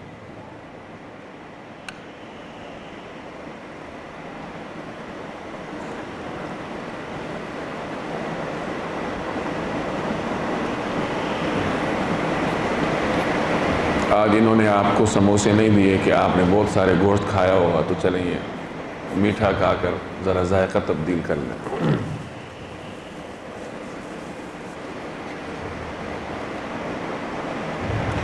وَيَقُولُ الْإِنسَانُ، اور انسان یہ کہتا ہے، أَإِذَا مَا مِتُّ، کہ جب میں مر چکا ہوں گا، لَسَوْفَ أُخْرَجُ حَيًّا، تو کیا واقعی اس وقت مجھے زندہ کر کے نکالا جائے گا؟ یہاں انسان سے مراد وہ انسان ہے جو عقیدہ آخرت کا منکر ہے، کہ منکر کہتا ہے کہ جب میں مر کر مٹی ہو جاؤں گا تو کیا پھر مجھے زندہ کیا جائے گا؟ اب یہ وہ اعتراض ہے جو ہر زمانے میں رہا ہے، تعبیر بدلتی رہی ہے، اعتراض وہی ہے۔ قرآن کریم کے نزول کے زمانے میں جو لوگ اعتراض کرتے تھے ان کے اعتراض کو یہاں نقل کیا گیا ہے قرآن کریم میں کئی جگہ۔ آج تک وہی اعتراض تعبیر کی تبدیلی کے ساتھ کیا جاتا ہے، اور خلاصہ وہی ہوتا ہے کہ ہم دوبارہ کیسے زندہ ہوں گے۔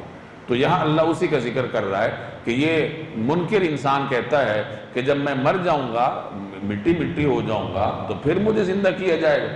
اب آگے جواب ہے، اولا یذکر الانسان، کیا انسان کو یہ بات یاد نہیں آتی، انا خلقناہ من قبل ولم یک شیئا، کہ ہم نے اسے شروع میں اس وقت پیدا کیا تھا جب وہ کچھ بھی نہیں تھا، یعنی جب تم کچھ بھی نہیں تھے اس وقت تمہیں اللہ نے پیدا کیا، تو پھر جب تم مر کر مٹی ہو جاؤ گے تو دوبارہ زندہ کرنا اللہ کے لیے کون سا مشکل ہے۔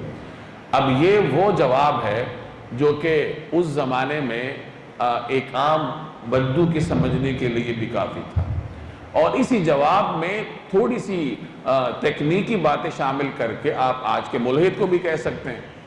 ملحد کا مسئلہ یہ ہوتا ہے کہ وہ دلیل نہیں دیتا، وہ کہتا ہے مجھے کچھ نہیں پتا، یعنی پیچھے جاتے جائیں، کہیں تو آغاز ہوا ہوگا نا، کہیں نہ کہیں سے تو آغاز ہوا ہوگا۔ اب اس سے پوچھا جائے کہ کہاں سے آغاز ہوا ہے، کہتے ہیں مجھے نہیں پتا، یعنی اس کے بعد دلیل نہیں ہوتی، وہ دلیل کا وزن آپ کے اوپر ڈالے گا۔ تو بہرحال یہ انتہائی احمق لوگ ہیں کہ جو جدید علوم سے اپنے آپ کو وابستہ سمجھتے ہیں اور وہ علوم انہیں اپنے خالق تک نہ پہنچائے تو خلا تک پہنچ کر کیا کریں گے؟ مریخ تک پہنچ گئے ہیں لیکن شہ رگ سے قریب اپنے رب کو نہیں پہچان سکتے، تو اس علم کا کیا فائدہ؟ اس علم سے تو وہ جاہل بہتر ہے جو ایک دیہاتی ہے، کچھ نہیں جانتا لیکن کم از کم اپنے رب کو جانتا ہے۔ تو اسی جواب کی تعبیر کو تھوڑی سی تکنیک تبدیل کر کے آپ آج کل کے دور میں بھی استعمال کر سکتے ہیں۔ تو فرمایا کہ کیا انسان کو یہ بات یاد نہیں آتی کہ ہم نے اسے شروع میں اس وقت پیدا کیا تھا جب وہ کچھ بھی نہیں تھا۔ فَوَرَبِّكَ، تو قسم ہے تمہارے پروردگار کی، لَنَحْشُرَنَّهُمْ وَالشَّيَاطِينَ، ہم ان کو اور ان کے ساتھ سارے شیطانوں کو ضرور اکٹھا کریں گے۔ ثُمَّ لَنُحْضِرَنَّهُمْ حَوْلَ جَهَنَّمَ جِثِيًّا، پھر ان کو دوزخ کے گرد اس طرح لے کر آئیں گے کہ یہ سب گھٹنوں کے بل گرے ہوئے ہوں گے۔ ثُمَّ لَنَنزِعَنَّ مِن كُلِّ شِيعَةٍ أَيُّهُمْ أَشَدُّ عَلَى الرَّحْمَنِ عِتِيًّا، پھر ان کے ہر گروہ میں سے ان لوگوں کو کھینچ نکالیں گے جو خدائے رحمان کے ساتھ سرکشی کرنے میں زیادہ سخت ہے۔ مختلف لوگوں کو مختلف طبقات اور گروہوں میں بانٹ کر اللہ کے سامنے پیش کیا جائے گا۔ تو نافرمانوں کے جو گروہ ہوں گے، فرمایا جا رہا ہے کہ ان میں سے ان لوگوں کو ہم کھینچ نکالیں گے جو زیادہ سخت تھے، جو زیادہ نافرمان تھے۔ ثُمَّ لَنَحْنُ أَعْلَمُ بِالَّذِينَ هُمْ أَوْلَى بِهَا صِلِيًّا، پھر یہ بات ہم ہی خوب جانتے ہیں کہ وہ کون لوگ ہیں جو سب سے پہلے اس دوزخ میں جھونکے جانے کے زیادہ مستحق ہیں۔ یعنی جو آخرت کے منکر ہیں ان کو آخرت میں دوزخ کے گرد گھٹنوں کے بل اکٹھا کیا جائے گا، اور ان کے مختلف گروہ ہوں گے، ان کے گروہوں میں سے کھینچ کر ان لوگوں کو نکالا جائے گا جو زیادہ ظالم تھے۔ اور اللہ فرما رہا ہے کہ پھر ہم بہتر جانتے ہیں کہ پہلے کس کو جہنم میں ڈالا جائے، ان کو بھی اکٹھا کیا جائے گا، ان کے ساتھ شیاطین کو بھی اکٹھا کیا جائے گا، اور یہی شیاطین پھر ان کا انکار کریں گے، جس کا ذکر مختلف جگہ پر قرآن کریم میں آیا ہے۔ وَإِن مِّنكُمْ إِلَّا وَارِدُهَا، اور تم میں سے کوئی نہیں ہے جس کا اس پر گزر نہ ہو، كَانَ عَلَىٰ رَبِّكَ حَتْمًا مَّقْضِيًّا، اس بات کا تمہارے پروردگار نے حتمی طور پر ذمہ لے رکھا ہے۔ اب یہاں تمام انسانیت سے خطاب ہے، پیچھے صرف نافرمانوں سے خطاب تھا کہ جو آخرت کا منکر انسان ہے اللہ ایسے سب لوگوں کو دوزخ کے گرد گھٹنوں کے بل جمع کرے، اور یہاں سب انسانوں سے خطاب ہے کہ اے انسانوں تم میں سے ہر آدمی کو دوزخ پر سے گزرنا پڑے گا۔ ورود کا مطلب نزول بھی ہوتا ہے اور عبور کرنا بھی ہوتا ہے۔ اب اس آیت کی تفسیر میں مختلف مفسرین کا اختلاف ہے کہ دوزخ پر سے گزارا جائے گا یا دوزخ میں سے گزارا جائے گا۔ کچھ حضرات کا نقطہ نظر یہ ہے کہ ہر انسان ایک مرتبہ دوزخ ضرور جائے گا۔ یہ الگ بات ہے کہ اللہ تعالیٰ نیک لوگوں کے لیے دوزخ کی آگ کو ایسا ٹھنڈا کر دے گا جیسے سیدنا ابراہیم علیہ السلام کے لیے اللہ نے آگ کو ٹھنڈا کیا۔ یہ نہیں اللہ کی قدرت میں ہے کہ وہ آگ کو ٹھنڈا کرے، تو اگر کوئی نیک آدمی ہے تو ایک مرتبہ جائے گا تو ضرور، لیکن اس کے لیے آگ ٹھنڈی کر دی جائے گی، اسے تکلیف نہیں ہوگی۔ اور ایک نقطہ نظر یہ ہے کہ اس کا مطلب دوزخ کے اندر جانا نہیں ہے بلکہ دوزخ کے اوپر سے گزرنا ہے، یہ نہیں اس کا مطلب پل صراط پر سے گزرنا ہے۔ اور مختلف روایات میں پھر پل صراط کی تفصیلات مذکور ہے کہ وہ بال سے زیادہ باریک، تلوار سے زیادہ تیز ہے، تمام انسانوں کو اس پر سے گزرنا پڑے گا۔ اپنے اپنے اعمال کے اعتبار سے لوگ وہاں سے گزریں گے۔ کچھ ایسے لوگ ہوں گے جو بجلی کسی تیزی سے گزریں گے، کچھ ایسے لوگ ہوں گے جو ہوا کسی تیزی سے گزریں گے، کچھ ایسے لوگ ہوں گے جو کہ تیز گھڑ سوار کی طرح اس کو عبور کریں گے، کچھ پھر سست رفتاری کے ساتھ عبور کریں گے، کچھ پیدل چلنے کی رفتار سے عبور کریں گے، کچھ گرتے پڑتے زخمی ہوتے ہوئے بھی عبور کر لیں گے۔ اور اس کے نیچے پھر کچھ کانٹے لگے ہوئے ہیں، اور جو نافرمان لوگ ہوں گے وہ ان کی طرف لپکیں گے اور ان کو پھر پھنسا کر دوزخ کے اندر گرا دیں گے۔ اب ان میں سے جو اہل ایمان ہوں گے وہ اپنی سزا بھگت کر پھر دوزخ سے نکل جائیں گے، اور جو ایمان سے محروم ہیں وہ پھر ہمیشہ ہمیشہ کے لیے اسی دوزخ میں رہیں گے۔ تو اس کا ذکر ہے یہاں کہ تم میں سے کوئی نہیں ہے جس کا اس دوزخ پر گزر نہ ہو، یعنی ہر آدمی کو دوزخ پر سے گزرنا پڑے گا۔ اب اس میں ورود کا ذکر ہے صراحتاً، لیکن نکلنے کا صراحتاً ذکر نہیں ہے، اس لیے بعض اہل جو حساس ترین لوگ ہیں اس امت کے، ان کے بارے میں مذکور ہے کہ وہ اس آیت کو پڑھ کر روتے رہتے تھے۔ ایک صحابی کے بارے میں آتا ہے کہ وہ رات کو بستر پر آتے ہوئے یہ آیت پڑھتے تھے اور روتے رہتے تھے۔ تو اہلیہ نے ایک مرتبہ پوچھا کہ کیوں روتے ہیں؟ تو فرمایا کہ اللہ نے دوزخ جانے کا ذکر تو کیا ہے، نکلنے کا ذکر نہیں کیا، اب نہ جانے وہاں سے نکلنا نصیب ہو بھی یا نہ ہو۔ یہ وہ حساس دل تھے جنہیں رسول اللہ صلی اللہ علیہ وسلم کی نگاہ کی برکت سے یہ حساسیت عطا ہوئی تھی۔ حضرت عمر کے بارے میں آتا ہے کہ وہ فرمایا کرتے تھے کہ کاش میں پیدا ہی نہ ہوتا۔ اسی طرح اور مختلف حضرات کے بارے میں آتا ہے کہ وہ تنکے کی طرف اشارہ کرتے اور فرماتے کہ کاش یہ تنکا ہوتا میں اور دنیا میں آتا ہی نہ۔ دنیا میں جو بھی مخلوق ہے اس کا حساب تو نہیں ہوتا نا، یہ جتنی مخلوقات آپ کو نظر آتی ہیں کسی کا حساب نہیں ہے، جانور ہیں، چرند ہیں، پرند ہیں، حساب صرف اور صرف انسان کا ہونا ہے۔ تو انسان کے اندر حساسیت ہونی چاہیے، احساس ہونا چاہیے کہ ایک ایک لمحے کا مجھ سے حساب لیا جائے گا، تو میرے پاس کیا جواب ہو۔ ثم ننجی الذین اتقوا، پھر جن لوگوں نے تقوی اختیار کیا ہے انہیں تو ہم نجات دے دیں گے، وَنَذَرُ الظَّالِمِينَ فِيهَا جِثِيًّا، اور جو ظالم ہیں انہیں اس حالت میں چھوڑ دیں گے کہ وہ اس میں یعنی دوزخ میں گھٹنوں کے بل پڑے ہوئے ہوں گے۔ یعنی اللہ جل جلالہ پھر جہنم سے ان کو تو نکال دے گا جو نیک لوگ ہوں گے، لیکن جو نافرمان ہیں وہ اس میں پڑے رہیں گے۔ وَإِذَا تُتْلَى عَلَيْهِمْ آيَاتُنَا بَيِّنَاتٍ، اور جب ان کے سامنے ہماری کھلی کھلی آیتیں تلاوت کی جاتی ہیں، قَالَ الَّذِينَ كَفَرُوا لِلَّذِينَ آمَنُوا، تو کافر لوگ مومنوں سے کہتے ہیں أَيُّ الْفَرِيقَيْنِ خَيْرٌ مَقَامًا، بتاؤ ہم دونوں فریقوں میں سے کس کا مقام زیادہ بہتر ہے، وَأَحْسَنُ نَدِيًّا، اور کس کی مجلس زیادہ اچھی ہے۔ یعنی رؤسائے قریش یا وہ کافر جو کہ زیادہ امیر تھے وہ غریب مسلمانوں کا مذاق اڑاتے تھے، اور ایسا ہر زمانے میں ہوتا رہتا ہے کہ اگر کوئی باطل پر قائم آدمی زیادہ سرمایہ دار ہے تو وہ غریب اہل تقوی کا مذاق اڑاتا ہے۔ اور بعض اوقات مسلمانوں کے ذہن میں یہ بات آ جاتی ہے کہ اگر یہ اللہ کے ناپسندیدہ ہیں پھر ان کو دنیا میں عروج کیوں ہے، تو اس کا جواب قرآن کریم میں مختلف مقامات پر مختلف اسالیب کے ساتھ دیا گیا ہے کہ دنیا میں کسی کا عروج پر ہونے کا یہ مطلب نہیں ہے کہ وہ اللہ کا پسندیدہ ہے، یا دنیا میں کسی کے فقیر ہونے کا یہ مطلب نہیں ہے کہ وہ اللہ کا ناپسندیدہ ہے۔ دولت اللہ کے نزدیک مچھر کے پر کے برابر بھی نہیں ہے، وہ کافر کو بھی عطا کرتا ہے، سب کو عطا کرتا ہے۔ تو فرمایا کہ یہ لوگ پھر مسلمانوں کے سامنے کہتے ہیں کہ کس کی مجلس اچھی ہے، کس کا مقام اچھا ہے۔ ظاہر ہے مجالس ان کی اچھی تھی سہولتوں کے اعتبار سے، لیکن اپنی معنویت اور فائدے کے اعتبار سے پھر مسلمانوں کی مجالس اچھی تھی کہ وہاں کام کی بات ہوتی تھی، آخرت کی بات ہوتی تھی۔ وَكَمْ أَهْلَكْنَا قَبْلَهُمْ مِنْ قَرْنٍ، اور ان سے پہلے ہم کتنی نسلیں ہلاک کر چکے ہیں، ہم احسن اثاثا ورئیا، جو اپنے ساز و سامان اور ظاہری آن بان میں ان سے کہیں بہتر تھی۔ کتنی بڑی بڑی طاقتوں کو اللہ نے ہلاک کیا۔ دنیا میں جو بڑے بڑے طاقتور گزرے ہیں ان کا انجام دیکھ لیجئے تاریخ کے اوراق میں کہ کیا انجام ان کا ہوا۔ تو دولت کا ہونا اس کا مطلب یہ نہیں ہوتا کہ وہ اللہ کا کوئی پسندیدہ ہے۔ قل، آپ کہہ دیجئے، من کان فی الضلالہ، جو لوگ گمراہی میں جا پڑیں، فَلْيَمْدُدْ لَهُ الرَّحْمَنُ مَدًّا، تو ان کے لیے مناسب یہی ہے کہ خدائے رحمان انہیں خوب ڈھیل دیتا رہے، یعنی اللہ کی طرف سے ڈھیل ہوتی ہے جو ان کو ملتی ہے۔ حَتَّى إِذَا رَأَوْا، یہاں تک کہ جب وہ لوگ دیکھ لیں، مَا يُوعَدُونَ، اس چیز کو جس سے انہیں ڈرایا جا رہا ہے، اور وہ چیز کیا ہے؟ اِمَّا الْعَذَابِ، چاہے وہ عذاب ہو، وَإِمَّا السَّاعَةُ، یا قیامت ہو، فَسَيَعْلَمُونَ، تو اس وقت انہیں پتہ چلے گا، مَنْ هُوَ شَرٌّ مَكَانًا، کہ بدترین مقام کس کا تھا، وَأَضْعَفُ جُنْدًا، اور لشکر کس کا زیادہ کمزور تھا۔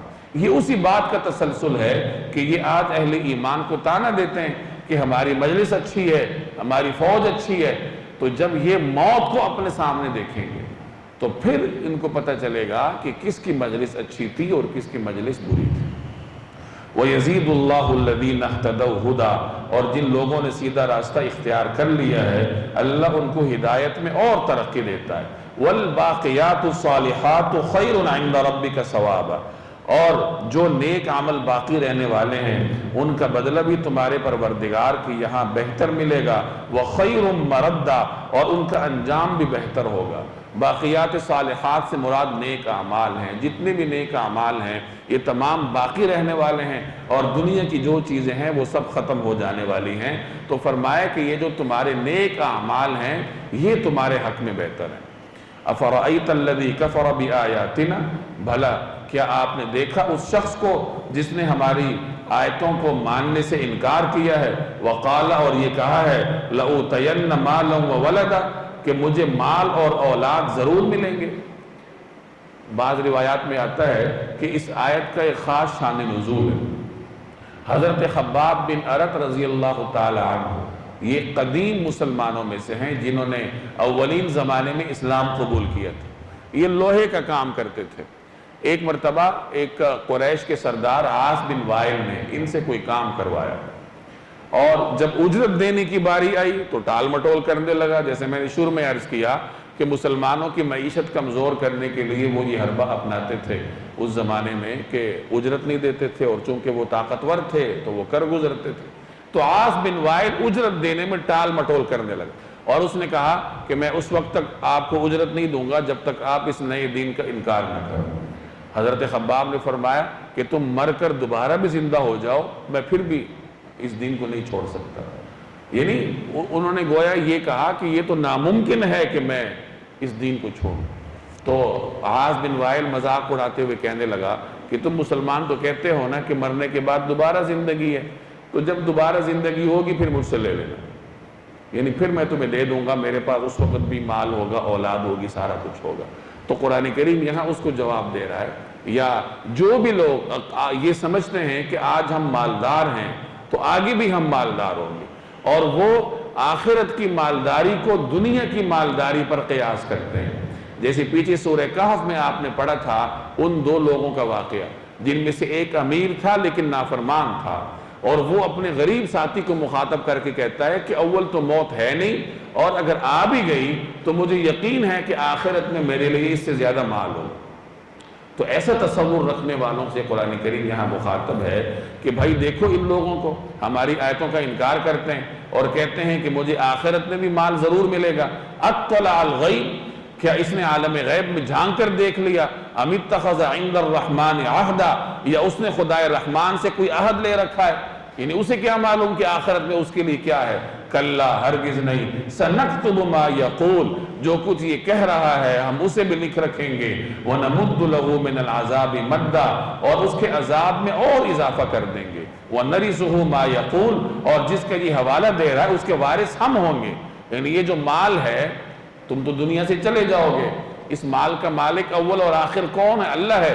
تو اللہ فرما رہا ہے کہ جس مال اور اولاد کا یہ حوالہ دے رہا ہے اس کے وارث تو ہم ہوں گے، وَيَأْتِينَا فَرْدًا، اور یہ ہمارے پاس تنہا آئے گا، نہ تو مال اس کے پاس ہوگا نہ اولاد اس کے پاس ہوگی۔ دنیا میں جس طرح انسان اکیلا آتا ہے، اسی طرح قیامت کے دن تنہا اللہ کی بارگاہ میں پیش ہوتا ہے۔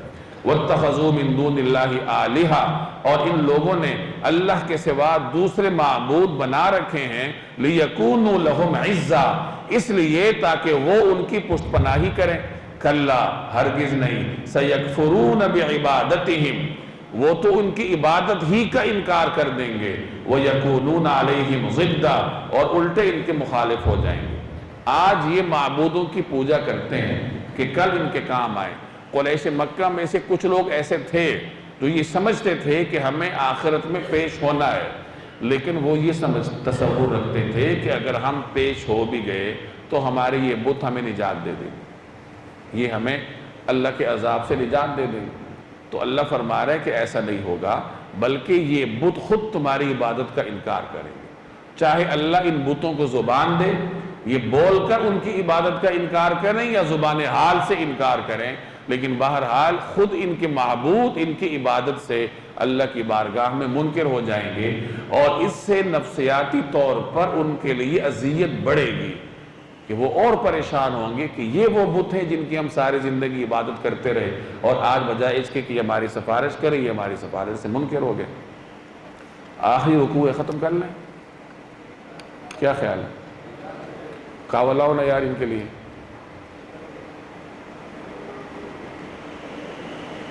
تقسیم کرو نا، اذان ہونے والی ہے، کیا کر رہے ہو؟ الم تر انا ارسلنا الشیاطین علی الکافرین تؤزهم عزا، کیا آپ کو یہ نہیں معلوم کہ ہم نے کافروں پر شیطان چھوڑ رکھے ہیں جو انہیں برابر اکساتے رہتے ہیں۔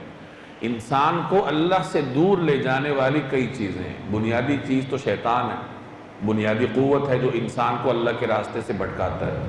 دوسری چیز انسان کے اندر نفس ہے، نفس امارہ، جو انسان کو برائی کی طرف اکساتا رہتا ہے۔ شیاطین میں انسان بھی آتے ہیں، جنات بھی آتے ہیں۔ اصل شیطان تو جن ہے، لیکن وہ غلط سوسائٹی جو آپ کو راہ راست سے ہٹاتی ہو، وہ بھی آپ کے حق میں شیطان ہے۔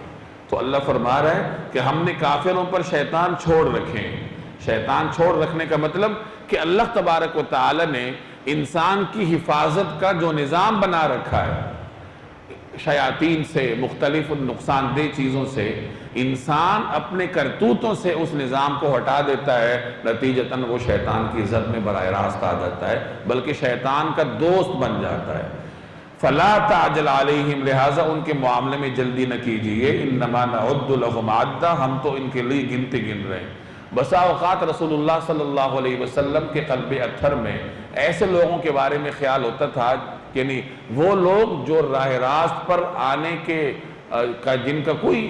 جن کا راہ راست پر آنے کا کوئی امکان ہی نہ ہو، دوسروں کو بھٹکانے کا سبب بن رہے ہوں، تو ان کے بارے میں قلب اطہر میں آ جاتا ہوگا کہ اگر ان کو ختم کر دیا جاتا تو ہو سکتا ہے کہ برائی کم ہو جاتی اور بعد کے لوگوں پر ان کا اثر کم ہوتا۔ تو اللہ یہاں رسول اللہ صلی اللہ علیہ وسلم کو تسلی دے رہا ہے کہ آپ ان کے معاملے میں جلدی نہ کیجیے، ہم ان کے لیے گنتی گن رہے ہیں، یعنی ہم نے ان کے لیے وقت مقرر کر رکھا ہے اور ہم اسی مقررہ وقت پر ان کو پکڑیں گے۔ یوم نحشر المتقین، جس دن ہم سارے متقی لوگوں کو جمع کریں گے الی الرحمن، خدائے رحمان کے پاس، وفدن، مہمان بنا کر، جس دن ہم سارے متقی لوگوں کو مہمان بنا کر خدائے رحمان کے پاس جمع کریں گے، یعنی یہ ان کا اکرام ہوگا۔ وَنَسُوقُ الْمُجْرِمِينَ إِلَى جَهَنَّمَ وِرْدًا، اور مجرموں کو پیاسے جانوروں کی طرح ہنکا کر دوزخ کی طرف لے جائیں گے۔ جو نیک لوگ ہوں گے وہ عزت اور احترام کے ساتھ اللہ کی بارگاہ میں پیش ہوں گے۔ جیسے بعض روایات میں آتا ہے کہ جب قبروں سے لوگوں کو اٹھایا جائے گا تو کچھ ایسے لوگ ہوں گے جو سوار ہو کر جائیں گے، عالیشان سواریوں پر، تیز سواریوں پر، کچھ کم رفتار کی سواریوں پر، کچھ پیدل چلتے ہوئے جائیں گے۔ تو نیک لوگ اس طریقے سے احترام کے ساتھ، وقار اور اکرام کے ساتھ اللہ کی بارگاہ میں جائیں گے۔ اور جو نافرمان ہیں اس دنیا میں بڑے تنتنے کے ساتھ پھرتے تھے، لیکن قیامت کے دن وہ اس طرح ہنکائے جائیں گے جیسے پیاسے جانوروں کو ہنکایا جاتا ہے۔ جانور جب خوب پیاسے ہوتے ہیں، جن علاقوں میں پانی کم ہوتا ہے تو وہاں پانی کے اوقات ہوتے ہیں، تو ایک مخصوص وقت میں تمام پیاسے جانوروں کو پانی کی طرف ہنکایا جاتا ہے، اور ظاہر ہے کہ وہ جانور اس وقت تھکے ہارے ہوتے ہیں تو زبردستی انہیں لے جانا پڑتا ہے۔ یہی صورتحال قیامت کے دن ان مجرموں کی ہوگی۔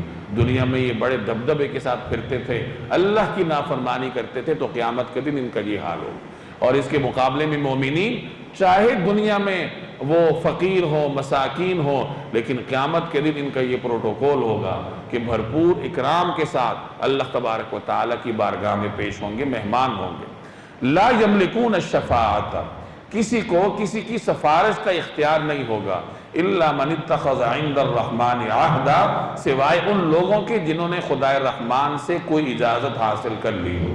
قیامت کے دن کسی کے لیے کوئی شفاعت نہیں ہوگی، ہاں شفاعت ان کو ہوگی جن کو اللہ کی جانب سے اجازت ہو۔ حضرت انبیاء علیہ السلام شفاعت فرمائیں گے، رسول اللہ صلی اللہ علیہ وسلم کو شفاعت کبریٰ کا منصب حاصل ہوگا۔ اس کے بعد جو متقین نیک لوگ ہوں گے اپنے اپنے منصب کے اعتبار سے، عمل کے اعتبار سے اللہ کی بارگاہ سے ان کو شفاعت کا حق ہوگا۔ وقالو، اور یہ لوگ کہتے ہیں، اتخذ الرحمن ولدا، کہ خدا رحمان کی کوئی اولاد ہے۔ اس صورت میں بنیادی خطاب عیسائیوں کو ہے۔ شروع سے آپ دیکھ رہے ہیں کہ ابتدا ہی میں سیدنا عیسیٰ علیہ السلام کی ولادت کا ذکر ہوا، حضرت مریم، حضرت زکریا، حضرت یحییٰ کا ذکر ہوا۔ عیسائیوں کے ہاں چونکہ ابنیت کا عقیدہ ہے، وہ عیسیٰ علیہ السلام کو خدا کا بیٹا مانتے ہیں۔ مشرکین فرشتوں کو خدا کی بیٹیاں مانتے تھے، یہودی بھی حضرت عزیر علیہ السلام کو خدا کا بیٹا مانتے ہیں۔ تو یہاں اس کا ذکر ہو رہا ہے کہ اللہ کے لیے بیٹے کا عقیدہ رکھنا یہ اللہ جل جلالہ کی بارگاہ میں گستاخی ہے، اور یہ اتنا یعنی اللہ کے شان میں اتنی بڑی بے ادبی ہے، یہ اتنا بھاری کلمہ ہے کہ کہیں ایسا نہ ہو جائے کہ اس کلمے کے بوجھ سے زمین و آسمان ہی ریزہ ریزہ ہو جائے۔ یعنی یہ اپنے بوجھ کے اعتبار سے اتنا وزنی کلمہ ہے کہ اللہ جل جلالہ کے لیے بیٹے کا عقیدہ رکھا جائے۔ لَقَدْ جِئْتُمْ شَيْئًا إِدَّا، حقیقت یہ ہے کہ تم نے بڑی سنگین حرکت کی ہے یہ عقیدہ رکھ کر۔ تَكَادُ السَّمَاوَاتُ يَتَفَطَّرْنَ مِنْهُ، کچھ بعید نہیں کہ اس کی وجہ سے آسمان پھٹ پڑیں، وَتَنْشَقُّ الْأَرْضُ، اور زمین شق ہو جائے یعنی زمین پھٹ جائے، وَتَخِرُّ الْجِبَالُ هَدًّا، اور پہاڑ ٹوٹ کر گر پڑے، أَن دَعَوْا لِلرَّحْمَنِ وَلَدًا، کہ ان لوگوں نے خدائے رحمان کے لیے اولاد ہونے کا دعویٰ کیا۔ یعنی اس عقیدے کے بوجھ سے یا اس کی نحوست سے کہیں ایسا نہ ہو کہ یہ کائنات ختم ہو جائے۔ وَمَا يَنبَغِي لِلرَّحْمَنِ أَن يَتَّخِذَ وَلَدًا، حالانکہ خدائے رحمان کی یہ شان نہیں ہے کہ اس کی کوئی اولاد ہو۔ ان کل من فی السماوات والارض الا آتی الرحمن عبدا، آسمانوں اور زمین میں جتنے لوگ ہیں ان میں سے کوئی ایسا نہیں ہے جو خدائے رحمان کے حضور بندہ بن کر نہ آئے۔ یعنی یہ تمام انسان اللہ کی بارگاہ میں بندہ بن کر عاجزی کے ساتھ آئیں گے۔ لَقَدْ أَحْصَاهُمْ وَعَدَّهُمْ عَدًّا، یقین رکھو کہ اس نے سب کا احاطہ کر رکھا ہے اور انہیں خوب اچھی طرح گن رکھا ہے۔ وَكُلُّهُمْ آتِيهِ يَوْمَ الْقِيَامَةِ فَرْدًا، اور قیامت کے دن ان میں سے ایک ایک شخص اس کے پاس اکیلا آئے گا۔ ان الذین آمنوا وعملوا الصالحات، بے شک جو لوگ ایمان لے آئے ہیں اور انہوں نے نیک عمل کیے ہیں، سیجعل لهم الرحمن ودا، خدائے رحمان ان کے لیے دلوں میں محبت پیدا کر دے گا۔ نیک لوگوں کی نیکی کا ایک اثر یہ بھی ہوتا ہے کہ کائنات میں اللہ ان کے لیے محبت کے جذبات پیدا کر دیتا ہے، اور وہ محبت دنیاوی مفاد سے ہٹ کر ہوتی ہے۔ بعض روایات میں آتا ہے کہ جب اللہ کو کسی سے محبت ہوتی ہے، یعنی جب کوئی نیک آدمی اللہ کی بارگاہ میں کوئی مقام حاصل کرتا ہے تو اللہ کے حکم سے فرشتے زمین پر اترتے ہیں اور وہ لوگوں میں پکار کر کہتے ہیں کہ لوگوں یہ اللہ کا محبوب بندہ ہے، لہٰذا اس سے محبت کرو، اور لوگوں کے دلوں میں اس کے لیے چاشنی پیدا ہوتی۔ دنیا میں آپ کو اولاد سے محبت ہوگی تو وہ ایک فطری جذبہ ہے کہ آپ کی اولاد ہے، کسی کے ساتھ محبت ہوگی دنیاوی مفاد کے لیے۔